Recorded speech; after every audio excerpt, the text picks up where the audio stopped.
I believe government should get out of the way and allow small businesses to do what they do best, create local prosperity and opportunities.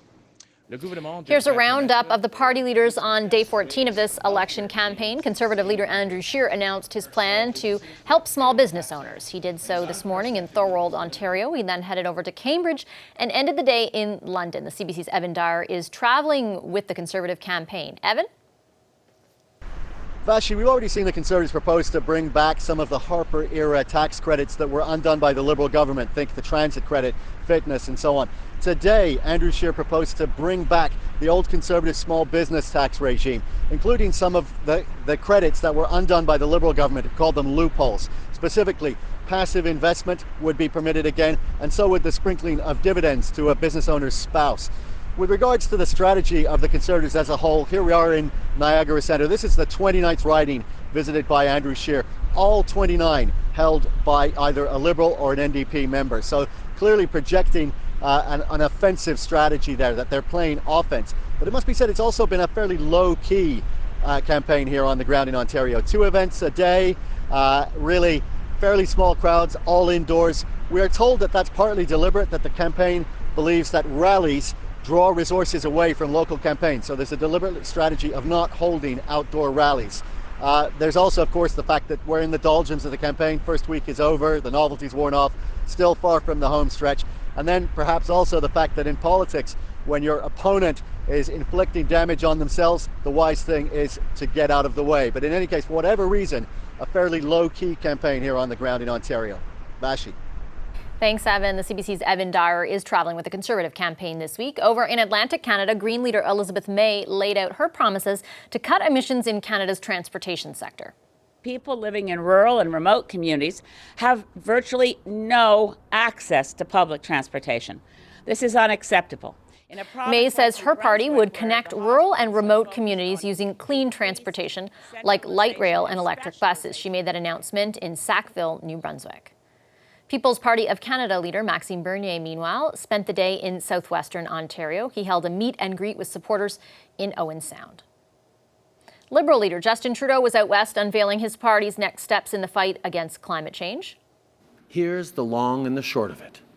Our plan creates jobs and reduces pollution. The Conservative plan will cost more and do less. Trudeau says the Liberals would set a new emissions reduction target beyond 2030, committing Canada to net zero emissions by the year 2050. He made that announcement in Burnaby, BC, before heading to Surrey for a campaign rally. The CBC's Salima Shivji is with the Liberal leader. Salima? Vashi, it's interesting that Justin Trudeau chose this spot to make his ambitious announcement of a goal to get Canada to net zero emissions by 2050, in line with what a lot of other countries are promising this week as well on Global Climate Action Week. But we are in NDP Leader Jagmeet Singh's riding of Burnaby South. We're also very close to the route of the controversial Trans Mountain pipeline that the Liberals bought, but the pipeline that has provoked a lot of ire from voters here in BC. And yet, in today's announcement, Justin Trudeau really was focused on his one goal, what he wants this election to be about, really setting up the contrast between his party and that of Conservative leader Andrew Scheer. Trudeau kept talking up the Liberal record on climate action while bashing the Conservatives for what he says is not a serious pledge to fight climate change. Our plan creates jobs and reduces pollution. The Conservative plan will cost more and do less. This is also about the Liberals really trying to convince Canadians that they're the party to choose in terms of fighting climate change on a week where so many people are paying attention. But not sure how successful they will be with that, since they are promising more details later in the week. But today's announcement had very little of that. Vashi?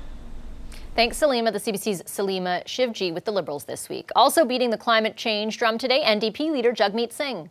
This is a crisis of epic proportion, and in the face of this crisis, we see Mr. Trudeau, who continues to just say pretty words, empty promises, but no action. Singh laid out more of his plan today to slash emissions and create green jobs. He made the announcement in Winnipeg before jetting over to Burnaby, BC for a town hall. The CBC's Ashley Burke is covering the NDP campaign for us. Ashley? Vashi, today the NDP's here in Winnipeg Centre playing offense in a riding that they held for 18 years, until 2015 when they lost the seat to the Liberals.